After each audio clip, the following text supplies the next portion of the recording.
March 14, 1943, Rabaul, New Britain. The Japanese pilot from Nagoya laughed when he spotted the American bomber through his canopy glass. Another A20 Havoc, lumbering along at 8,000 feet like a fat goose waiting to be plucked.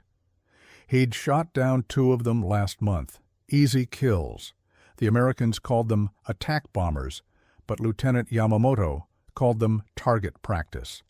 He waggled his wings to signal his wingman and pushed the stick forward, diving from 12,000 feet with the sun at his back. The A-20 hadn't seen him yet. They never did until it was too late. The pilot from Texas in the A-20's nose knew they were coming before anyone else. Sergeant Jim Baker had that feeling again, the one that saved his life over Buna 2 weeks ago, like someone walking over his grave. He scanned the sky through the plexiglass nose cone, squinting against the morning sun. Nothing, but the feeling got stronger. His grandmother back in Houston always said he had the sight. In Texas, that meant knowing when storms were coming. Over Rabaul, it meant knowing when death was diving at 400 miles per hour.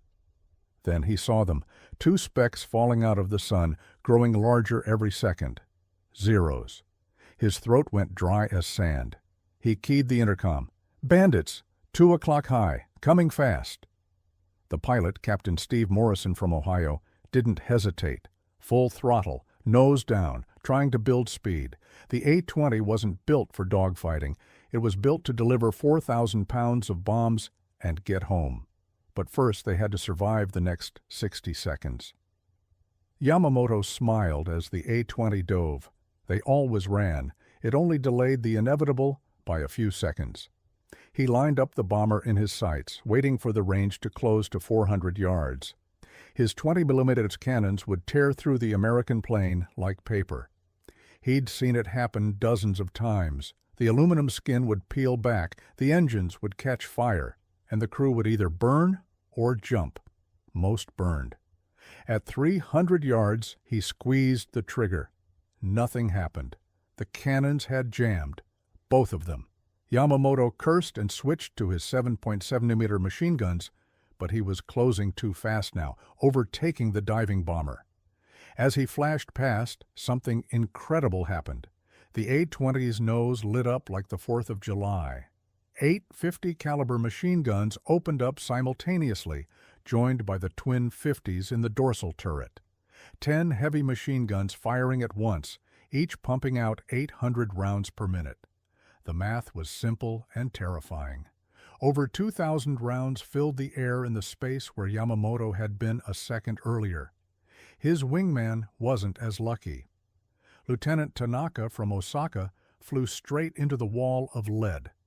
The concentrated fire from 10 guns hit his Zero almost simultaneously. The engine exploded first, then the fuel tank.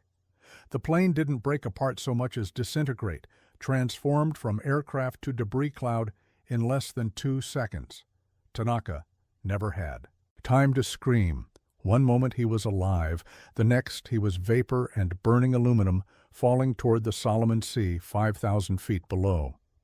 Baker kept firing even after the Zero exploded. His 8 nose-mounted 50s chewed through ammunition at an incredible rate. Each gun cycled through 13 rounds per second.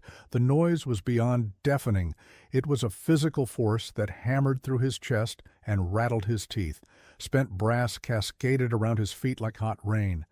The entire nose of the aircraft vibrated so violently he could barely see through his gun sight. But he kept firing, walking the tracers toward Yamamoto's Zero as it tried to climb away. The bullets found their mark. 50-caliber rounds punched through the Zero's tail section, each one leaving a hole the size of a baseball. Japanese fighters were built for speed and maneuverability, not durability. They had no armor, no self-sealing fuel tanks. Every ounce of weight saved meant more speed, more climb, more range. It also meant that when the heavy American guns connected, the damage was catastrophic. Yamamoto felt his rudder go slack. Then his elevator. The control stick turned to mush in his hands. Morrison pulled the A-20 out of its dive at 3,000 feet, the airframe groaning under the stress. 4 Gs pressed them into their seats. He could feel the plane shuddering from the recoil of its own guns. They'd fired over 2,000 rounds in less than a minute. The ammunition would be nearly gone, but it had done its job.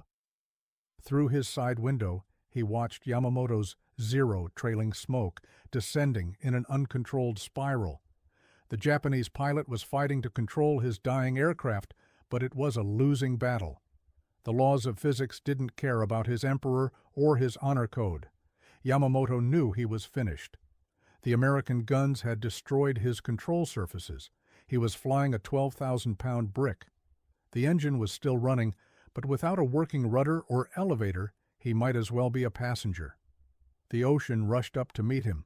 He thought about his wife in Nagoya, pregnant with their first child. A child who would grow up without a father. He'd always imagined dying in a blaze of glory, taking Americans with him.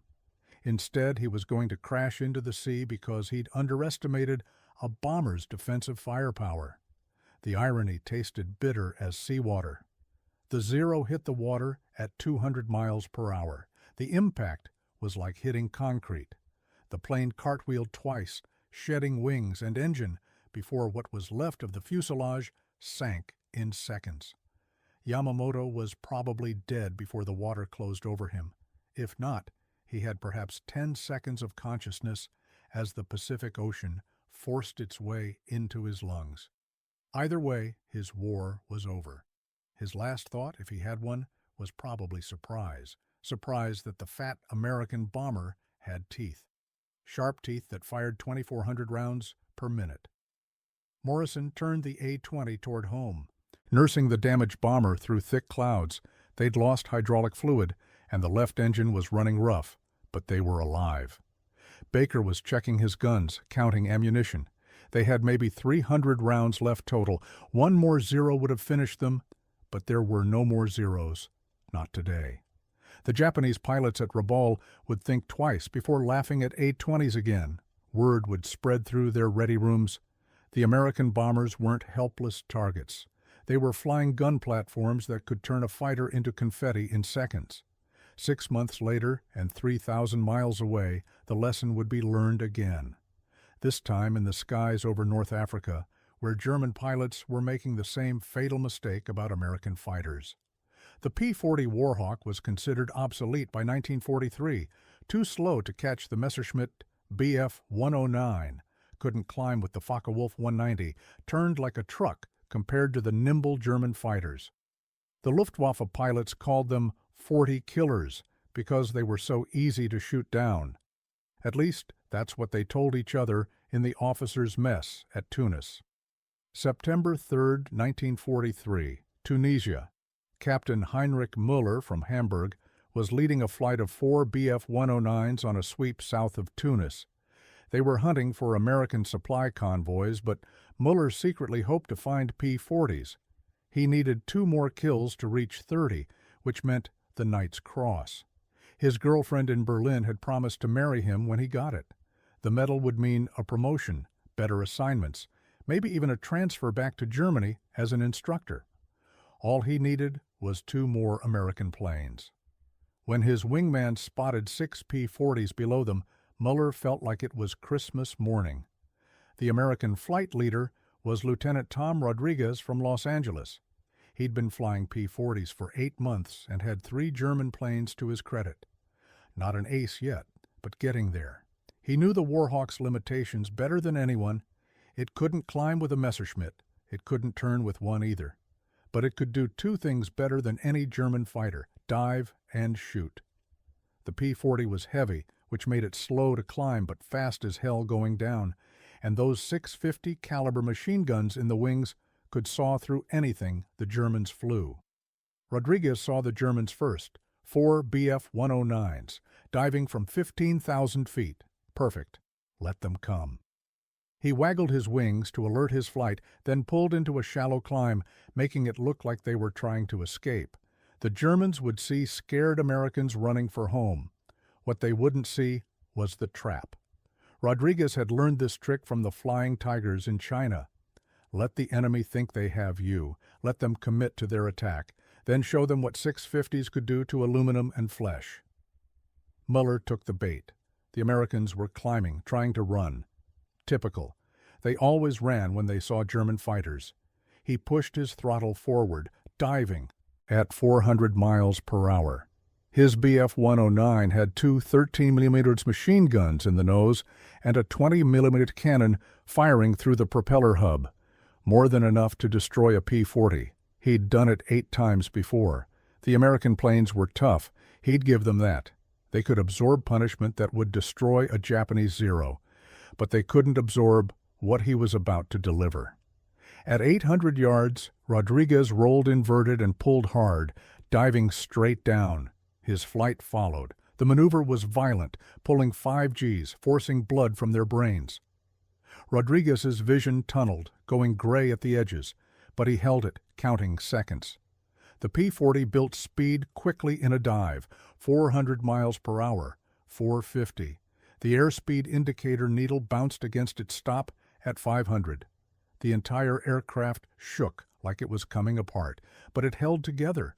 Curtiss built these planes like flying tanks. Muller cursed. The Americans had flipped and dove straight down. No German pilot would try that maneuver. It was suicide. But the Americans were crazy. Everyone knew that.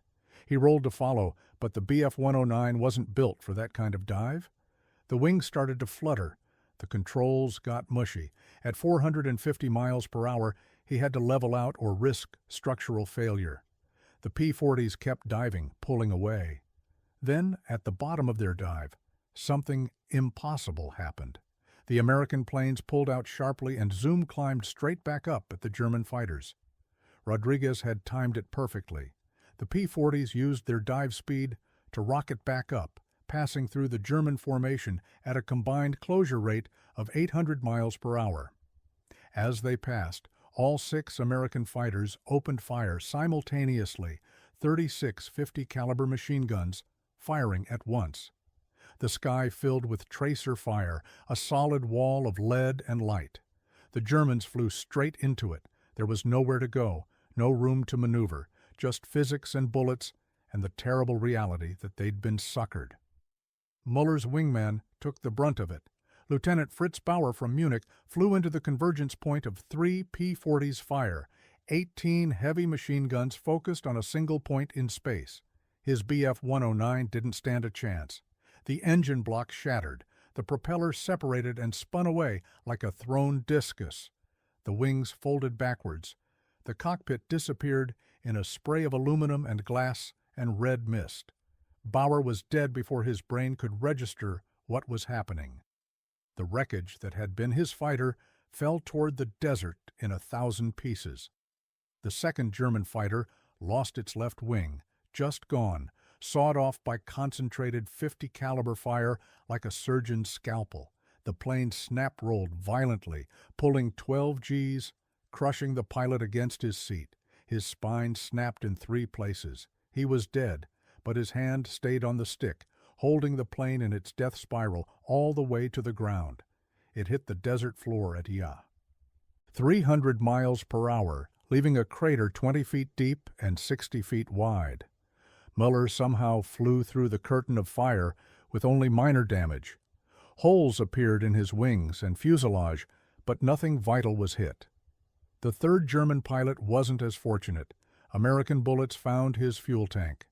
The Bf-109 had self-sealing tanks, but 50-caliber rounds were bigger than the system was designed to handle. Aviation fuel sprayed into the cockpit. The pilot, a 20-year-old from Dresden named Erich Hoffmann, had 2 seconds to realize he was soaked in gasoline before the first tracer round found the vapor. The explosion was instant and total. The fighter transformed into a fireball, burning at 2,000 degrees. Hoffmann never had time to scream. The fire consumed him before nerve signals could reach his brain. Rodriguez pulled his P-40 through the top of the climb, inverted again, looking for targets. 3 German fighters were falling toward the desert. The 4th was running, diving away at full throttle. He considered pursuing, but decided against it. Let him go. Let him tell the story back at base. Let him explain how 6 obsolete American fighters had destroyed 3 of Germany's best in less than 10 seconds. let the fear spread through the Luftwaffe pilots' ready rooms. Müller made it back to Tunis with 43 bullet holes in his aircraft. The mechanics counted them twice, not believing a plane could fly with that much damage. Müller never flew combat again, not because he was wounded, he hadn't been scratched. But something inside him had broken, the absolute certainty that German pilots and German planes were superior.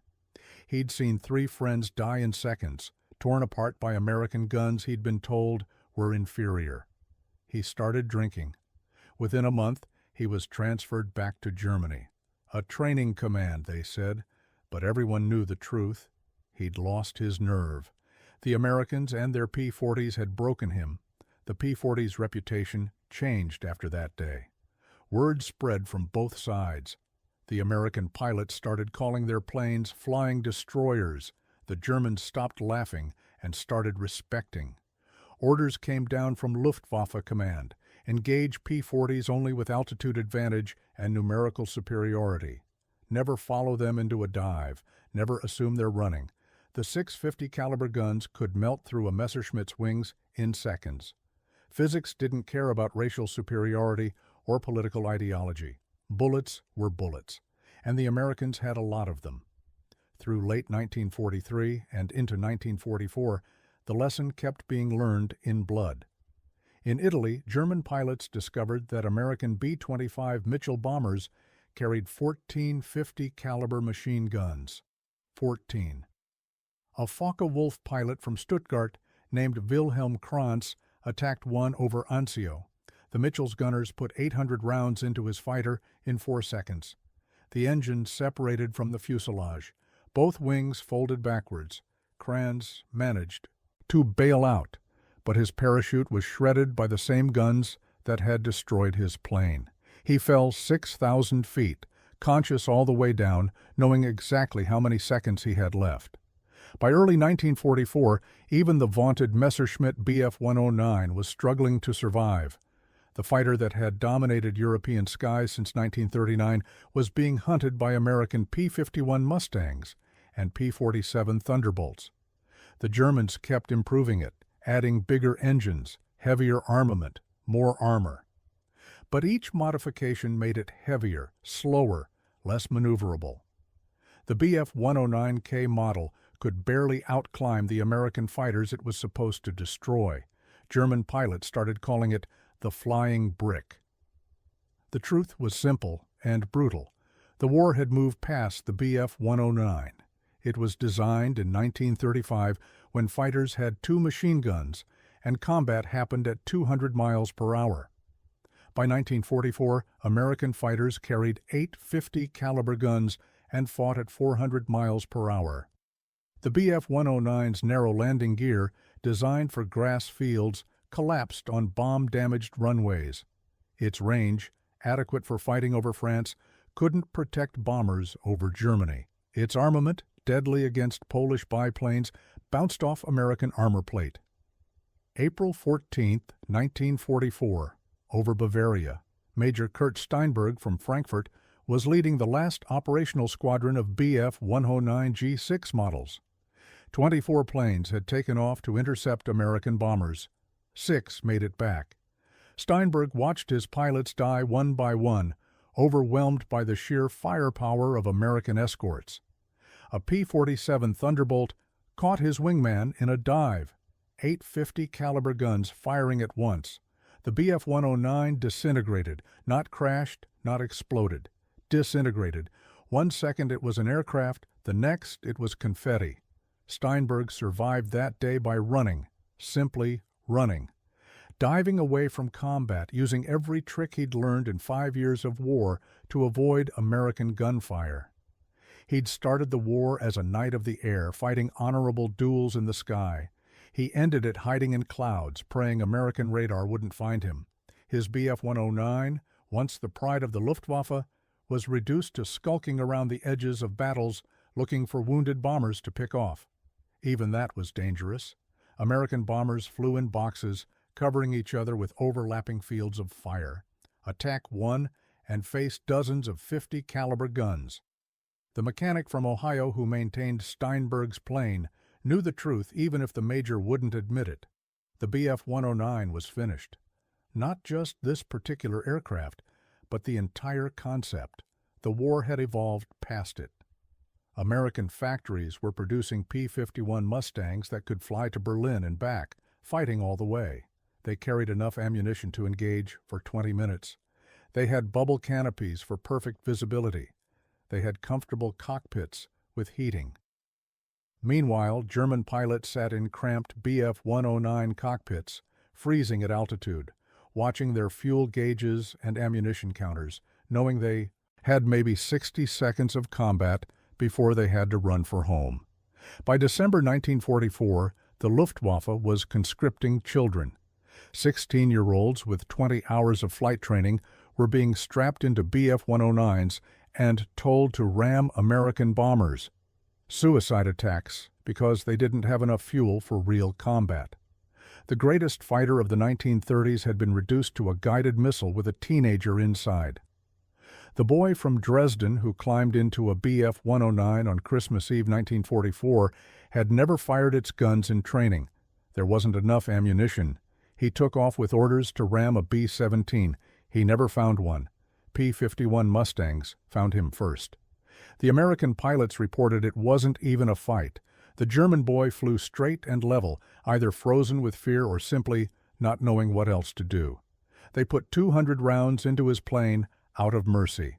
Quick and clean, better than burning alive after a ramming attack. When the war ended in May 1945, thousands of Bf-109s sat abandoned on airfields across Europe. The greatest fighter plane of its generation, reduced to scrap metal. Some were buried in mass graves, bulldozed into pits, and covered with earth. Others were melted down, their aluminum turned into pots and pans. The Americans and British took a few hundred for evaluation. The Soviets grabbed more. But most were simply abandoned, left to rust in fields where farmers eventually turned them into chicken coops and storage sheds. The story should have ended there. The Bf-109 was a relic, as obsolete as a biplane. Jets were the future. The Americans had their F-80 Shooting Star. The British had the Gloucester Meteor. Even the Germans had managed to field the Me-262 jet fighter in the war's final months. Propeller fighters were history, museums pieces. Except history has a sense of irony, and the Bf-109 wasn't quite finished yet. Spain had received Bf-109s during their Civil War and kept building them under license. When Germany fell, Spain kept the production lines running. They couldn't get German engines anymore, so they tried something insane. They fitted British Rolls-Royce Merlin engines, the same engines that powered the Spitfire and P-51 Mustang. The irony was thick enough to cut. The Bf-109, designed to destroy British planes, now flew with a British heart. They called it the Hispano Aviación HA-1112. It looked like a Messerschmitt, but roared like a Spitfire. The Spanish pilots who flew these hybrid fighters reported they were actually better than the original. The Merlin engine was more reliable than the German Daimler-Benz. It had better fuel injection, smoother power delivery, and didn't catch fire as often. Spanish mechanics joked that the British had finally fixed the Bf-109. German engineers who heard about it were reportedly furious. Their masterpiece had been improved by their enemies. But the Spanish didn't care about hurt feelings. They had a fighter that worked, even if it was a mongrel. In 1948, something even stranger happened. The new state of Israel, desperate for military aircraft, bought 25 Bf-109s from Czechoslovakia. The Czechs had been building them under license during the war and kept the production lines running afterwards. They called them Avia S-199s, and they were terrible. The Czechs had run out of German engines and fitted inferior Czech ones instead. The planes were nose-heavy, prone to ground loops, and killed more Israeli pilots in training than Arab pilots did in combat. But Israel had no choice. They were fighting for survival against 5 Arab armies. Egyptian Spitfires were strafing Tel Aviv. Syrian aircraft were bombing kibbutzim. The Israelis would have flown crop dusters with machine guns if that's all they had. The Czech Messerschmitts were dangerous, unreliable death traps, but they were better than nothing. Israeli pilots called them mezek, Hebrew for mule, because they were stubborn and hard to handle. May 29, 1948. The skies over Tel Aviv. Modi Alon, an Israeli pilot who had flown for the RAF during the war, took off in an Avia S-199 to intercept 2 Egyptian Spitfires attacking the city. Think about that for a moment. A Jewish pilot flying a German-designed fighter built in Czechoslovakia, defending the Jewish state against British-built fighters flown by Egyptians. If you wrote it as fiction, no one would believe it, but it happened. Alon shot down both Spitfires, becoming the first fighter pilot in Israeli history to score victories. The Bf-109, designed in Nazi Germany to establish racial superiority, had just defended the Jewish homeland. The Israeli pilots learned to manage the S-199's vicious tendencies through brutal experience. Take off with full right rudder, or the torque would flip you into the ground. Land at exactly 95 miles per hour, too fast. And you'd ground loop, too slow, and you'd stall. Never trust the engine in a dive. It would quit without warning. The plane killed 7 Israeli pilots in accidents, but it also gave Israel air superiority in the crucial early months of the war. Egyptian and Syrian pilots learned to fear the distinctive silhouette. They didn't know the Israeli planes were held together with wire and prayer. By 1950, Israel had acquired better fighters, P-51 Mustangs and Spitfires, ironically enough. The Czech Messerschmitts were retired, sold for scrap. Most were melted down, but the Israeli Air Force kept one as a memorial. It sits in a museum now, this German fighter that helped create Israel. Elderly survivors sometimes stand in front of it and cry, though whether from memories of the Holocaust or the War of Independence, no one asks. Meanwhile, in a twist that would have made Goebbels choke on his cyanide, Finland was still flying Bf-109s as frontline fighters. They'd received them from Germany during the war and maintained them brilliantly. Finnish mechanics, used to keeping equipment running through Arctic winters, turned maintenance into an art form. They modified the engines for cold weather, improved the heating systems, and somehow kept 60-year-old aircraft flying well into the 1950s. Finnish pilots loved them. After flying Soviet aircraft during their alliance with the USSR, the German fighters felt like sports cars. The Finnish pilot from Helsinki, who flew the last operational Bf-109 sortie in March 1954, probably didn't think about the history he was ending. He was just flying a routine patrol along the Soviet border, watching for incursions. The Bf-109 G6 beneath him was 18 years old, had been rebuilt 4 times, and had parts from 12 different aircraft, but it still flew. The engine still roared. The guns, never fired in anger since 1944, were still loaded and ready. He landed after 90 minutes, logged the flight, and walked away. No ceremony, no recognition that an era had ended. The age of the Bf-109 as a military aircraft was over. But the story still wasn't finished. In the 1960s, something bizarre happened. A British film company making The Battle of Britain needed German fighters for the movie. Real Bf-109s were almost extinct. The few in museums were too valuable to fly. Then someone remembered Spain. The Spanish Air Force still had those Merlin engine Messerschmitts in storage. Would they sell them? For the right price, Spain would sell anything. The film company bought 50 Hispano Aviación HA-1112s. Bf-109s with British engines were going to play German fighters attacking Britain. The irony was lost on no one. The British pilots hired to fly these Messerschmitt Spitfire hybrids for the film reported they handled beautifully, better than either original aircraft in some ways. The Merlin engine gave them Spitfire reliability with Messerschmitt agility. One pilot, a former RAF squadron leader, said it was like flying what the war could have been if everyone had shared their best technology. Instead of trying to kill each other, they could have built the perfect fighter together. But that's not how history works. During filming, one of the Spanish Messerschmitts crashed in Ireland. The pilot survived, but the plane was destroyed. Local farmers gathered pieces as souvenirs.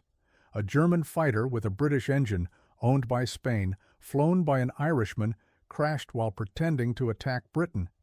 Pieces of it ended up decorating Irish pubs.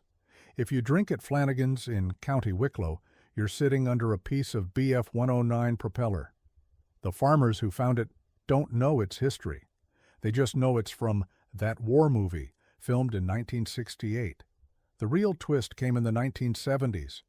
Wealthy collectors started buying surplus military aircraft, not for museums, but to fly. They wanted to own history, to sit where Luftwaffe aces sat, to feel what combat pilots felt. But real Bf 109s were almost impossible to find. The few remaining examples were in museums or had been destroyed. Then someone had an idea. Why not build new ones? Not replicas, but real Bf 109s using original blueprints and specifications. It was insane. It was also brilliant. A company in Germany started the project in 1982. They tracked down original blueprints, hidden in an attic in Munich. They found machine tools from the Messerschmitt factory in a warehouse in Augsburg. They even located former Messerschmitt workers, men in their 70s who remembered how to shape aluminum the old way. The first new Bf 109 flew in 1991.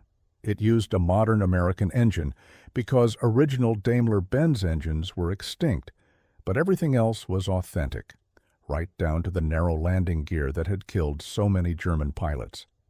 The test pilot for that first flight was a former Luftwaffe pilot who had flown Bf 109s in combat. He was 73 years old, hadn't flown in 20 years. But when he climbed into that cockpit, muscle memory took over. He started the engine, felt the familiar vibration, smelled the oil and aviation fuel. For a moment he was 20 again, taking off from a grass field in France. Then reality returned. This wasn't 1943. The war was long over. His friends were long dead. He was an old man flying an old design for rich collectors who would never know what it really meant. He flew for 30 minutes, gentle turns, nothing aggressive. When he landed, reporters asked how it felt. He stared at them for a long moment, then said something in German that translated roughly to, "like dancing with a ghost." He never flew again. The company found younger pilots, men who hadn't been there, who could fly the Bf 109 without memories getting in the way. Today, in 2024, there are more flyable Bf 109s than at any time since 1955. Collectors have spent millions restoring crashed examples pulled from Norwegian fjords and Russian swamps. Spain sold its remaining HA-1112s to collectors who converted them back to German specifications. The Czech Republic found a warehouse full of S-199 parts and sold them to restorers. There are probably 30 flying Bf 109s worldwide, owned by millionaires who display them at air shows. The crowds love them. They line up to see the German fighter, to hear its engine, to watch it fly. They take photos, buy souvenirs, tell their children about the war. But they don't really understand. They see a beautiful machine, elegant in its lethality. They don't see the 18-year-old from Hamburg who burned alive in his cockpit. They don't see the Jewish pilot using one to defend Tel Aviv. They don't see the Finnish mechanic keeping one flying through an Arctic winter with salvaged parts and determination. At an air show in Wisconsin last year, a restored Bf 109G6 flew alongside a P-51D Mustang. The announcer called it a display of former enemies now at peace. The crowd applauded, but the 98-year-old American veteran in the stands didn't applaud. He remembered when that wasn't a display, when those two planes meeting meant someone was about to die. He watched the Bf 109 do a low pass, the Merlin engine. Roaring. Even the authentic restorations use British engines now. The irony continues. His hands shook, not from age, but from memory, from remembered fear. His grandson asked if he wanted to meet the pilot, get a photo with the plane. The old man shook his head. That plane, or one just like it, had killed his best friend over Berlin in 1945, shot him down, watched him burn. The German pilot had probably thought he was doing his duty. The American pilot certainly had. Both were boys, really? Scared boys trying to kill each other from machines they barely understood. Now one was dead 79 years, and the other was watching his killer's aircraft fly loops for entertainment. The restoration industry has created a strange economy around the Bf-109. Original parts sell for thousands of dollars. A genuine Bf-19 gun sight costs more than most cars. An intact engine, if you can find one, sells for $500,000. There's a man in New Zealand who makes reproduction Bf-109 propellers. He's backed up for 3 years. A company in Texas makes replica instruments. They ship worldwide to collectors trying to make their warbirds authentic. As if authenticity is possible when the context is gone. The strangest part is where these restored Bf-109s end up. There's one in Japan owned by a businessman who was born in Hiroshima 3 years after the bomb. There's one in Israel flying with the Star of David on its wings, the ultimate historical irony. There's one in Russia, owned by an oligarch whose grandfather died fighting the Wehrmacht. These planes that once represented Nazi ideology now belong to anyone with enough money. History has become commodity. But perhaps the most unusual Bf-109 story happened in 2018. A farmer in Denmark was clearing a field when his plow hit something metal. It was a Bf-109F4 that had crash-landed in 1943. The pilot had survived, been captured, and lived until 2001. The farmer contacted aviation archaeologists who carefully excavated the plane. It was remarkably intact, preserved by Danish peat bog. Inside the cockpit, they found the pilot's lunch, black bread and sausage, still recognizable after 75 years. They also found a photo. A young woman, smiling, standing in front of a house in Stuttgart. Researchers tracked down the woman in the photo. She was 93, living in a nursing home in Munich. She had married the pilot after the war. They had 4 children, 11 grandchildren. She had thought the photo was lost forever. When they showed it to her, she cried. Not sad tears, but something more complex. That photo was from before the bombs, before her city was destroyed, before her brother died on the Eastern Front, before her husband came back from British prison camp, a different man. The Bf-109 had preserved a moment from a world that no longer existed. The Danish farmer donated the aircraft to a museum, but not before the restoration team made a discovery. The plane's guns were still loaded. 400 rounds of ammunition, ready to fire after 3/4 of a century. The bullets were corroded but intact, each one designed to kill Allied airmen. Now they're museum pieces, displayed in a case next to the aircraft. School children on field trips ask what they are. The guide explains they're bullets, but the children don't really understand. How could they? They've grown up in a world where Germany and Britain are allies, where Americans have bases in Japan, where Israeli pilots train with Germans. Last month, the last German Bf-109 combat pilot died. He was 101 years old, had shot down 17 Allied aircraft. In his final interview, recorded a week before his death, he was asked about the Bf-109. He thought for a long moment, then said, "It was a tool, like a hammer or a saw. We used it to try to stop the bombers that were destroying our cities. The Americans used their P-51s to protect those bombers. Both sides thought they were right. Both sides were just boys trying to survive. The planes didn't care about our politics. They just flew or crashed based on physics and pilot skill." He paused, then added, "I see them at air shows now, these restored 109s, rich men's toys. They fly them carefully, gently. We flew them at the edge of destruction, pushing them until they broke. We had to. Our lives depended on finding that edge. These collectors will never find it. They don't want to. They want to own history without living it. But you can't own history. It owns you. Every time I close my eyes, I see those American bombers. I see my friends burning. I see the fighters that killed them. The Bf-109 wasn't a beautiful machine to us.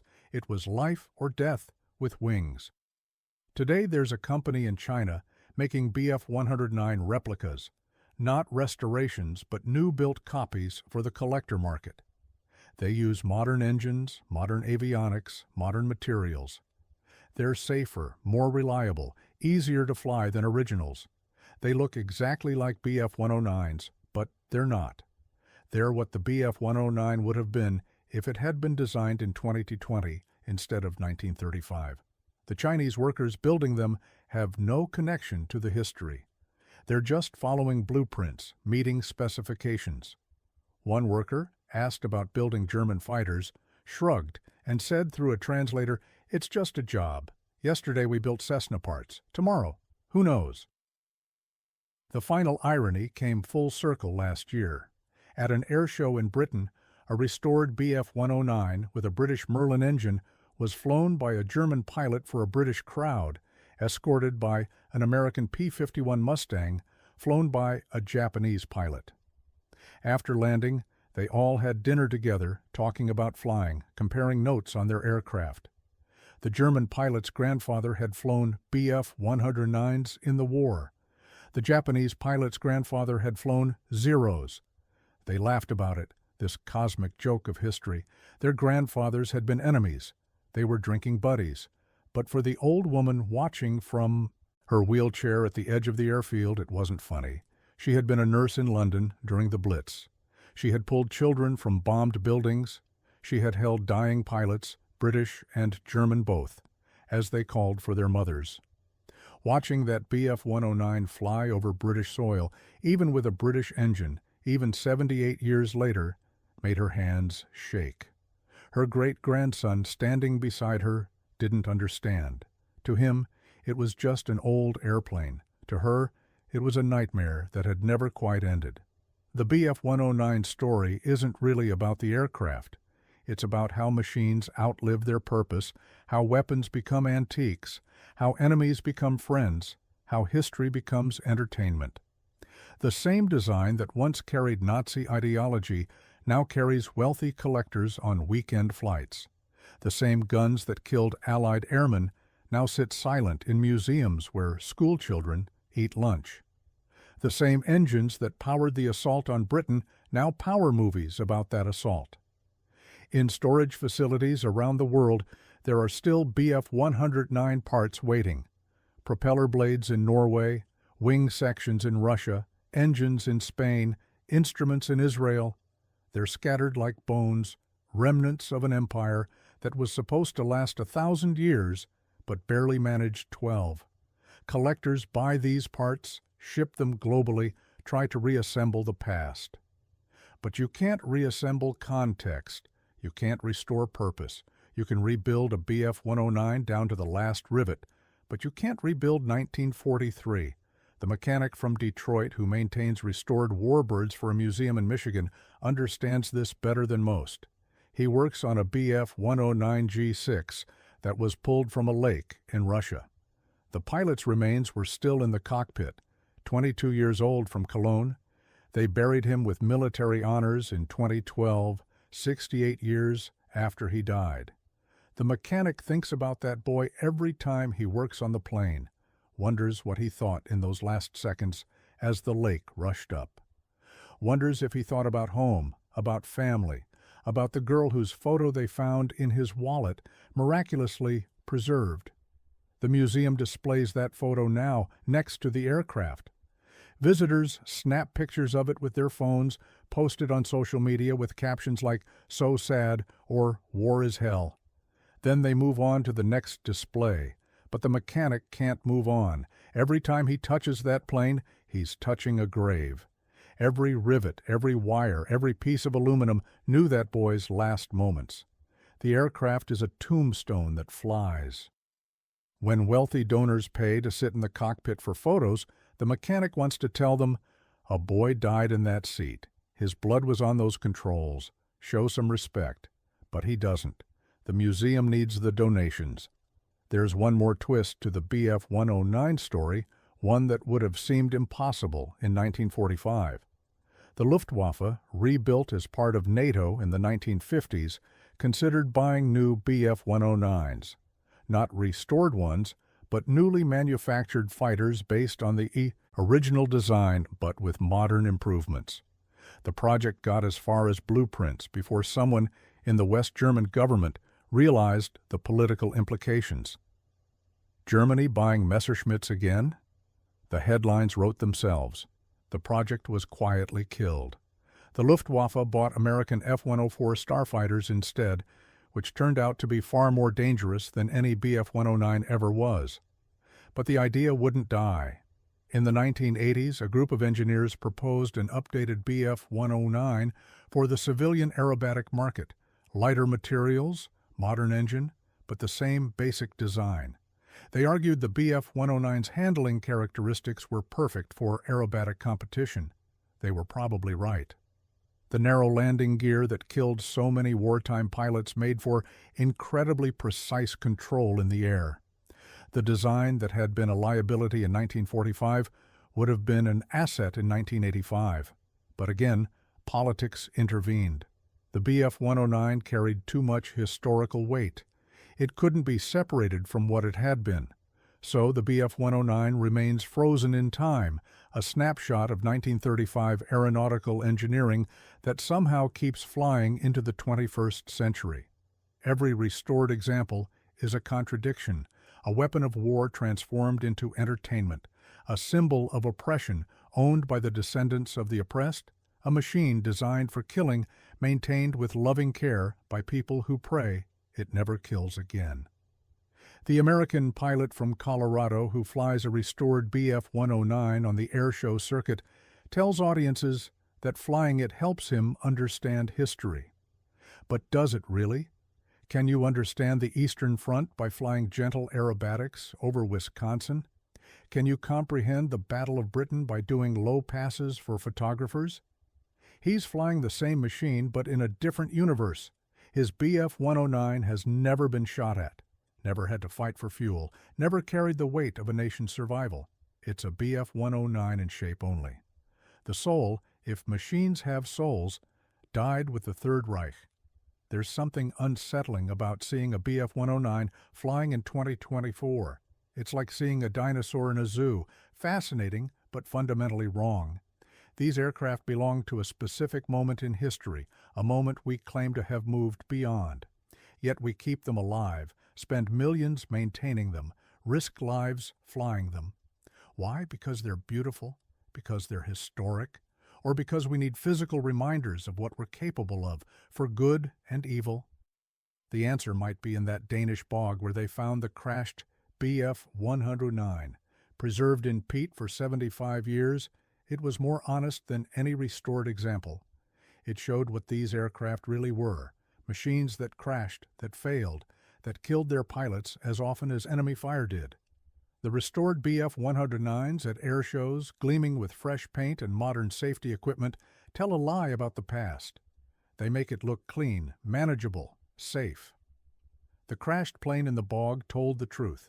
War is mud and blood, and boys dying for reasons they barely understand. But people don't want truth at air shows. They want spectacle. They want to see the bad guy's plane do loops and rolls. They want to take selfies with swastikas, carefully historically accurate, the owners insist. They want to buy T-shirts with Bf-109 silhouettes. They want history packaged as entertainment, danger transformed into nostalgia. And maybe that's not entirely wrong. Maybe it's better that Bf-109s carry tourists instead of bombs. Maybe it's progress that German engineering serves weekend hobbyists instead of genocidal regimes.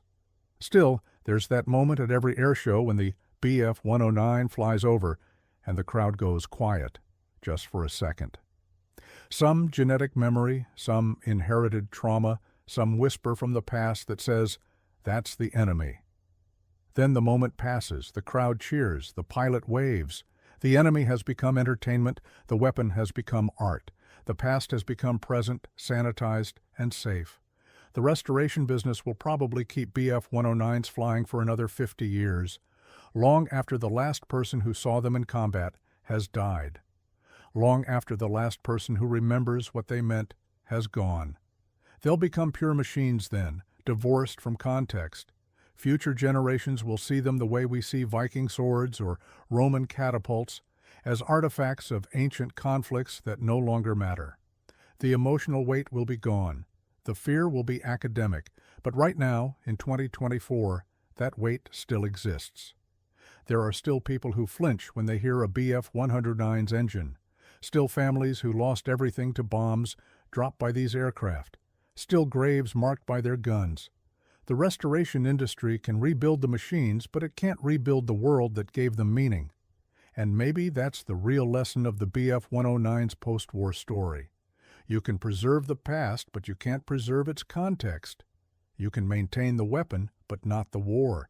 You can keep the aircraft flying, but not the ideology that built it. The last word belongs to that German pilot who died last month, the one who flew 17 combat missions in Bf-109s. In his final interview, he was asked if he was proud of his service. He thought for a long time, then said, "I was proud of my flying. I was proud of protecting German cities. I was proud of my fellow pilots."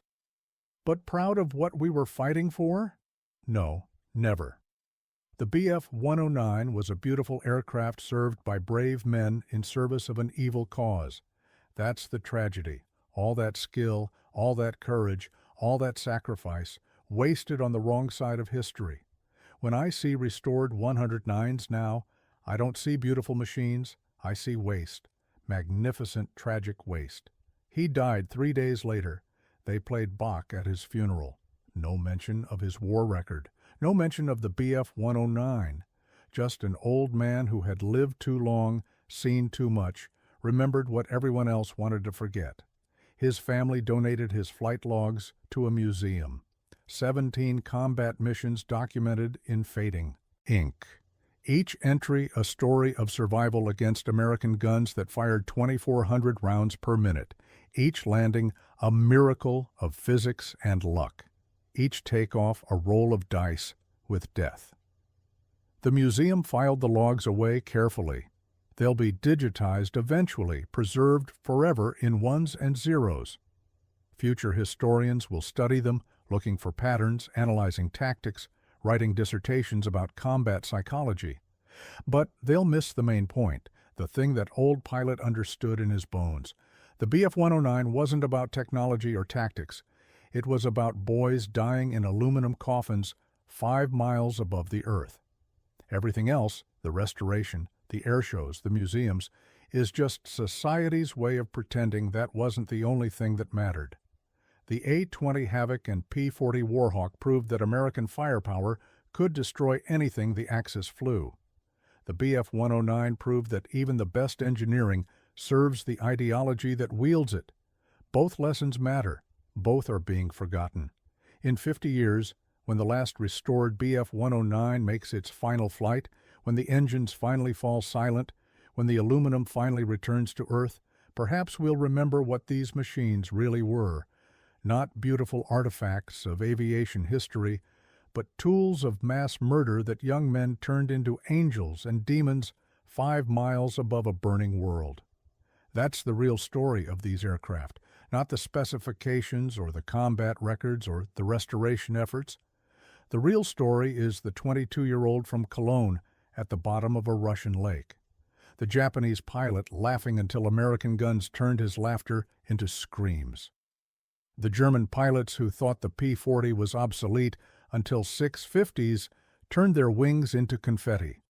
The boys on both sides who climbed into aluminum death traps and tried to kill strangers for reasons that made sense to politicians, but not to the mothers who would mourn them. The guns are silent now. The engines run on schedule, not desperation. The pilots fly for fun, not survival. But somewhere, in the metal itself, in the rivets and the aluminum skin, the memory remains. Of a time when the sky was a battlefield and these machines were the swords. When American guns fired 2,400 rounds per minute and German boys fell like rain. when the Bf-109 ruled European skies until it didn't, when engineering brilliance served ideological madness, when the best and brightest built the best machines to do the worst things. That's what we're really preserving when we restore these aircraft. Not history, but horror. Not nostalgia, but nightmare. Every restored Bf-109, every flying P-40, every operational A20 is a reminder of industrial killing perfected to art. We keep them flying because we can't quite believe we did what we did. We need the physical proof, the tangible reminder that yes, we built machines specifically to kill each other in the sky, and we were very, very good at it. Thanks for joining us on this, journey through one of history's incredible survival stories. If you found it compelling, give it a like and share it with someone who appreciates these tales of courage. And don't forget to subscribe for more.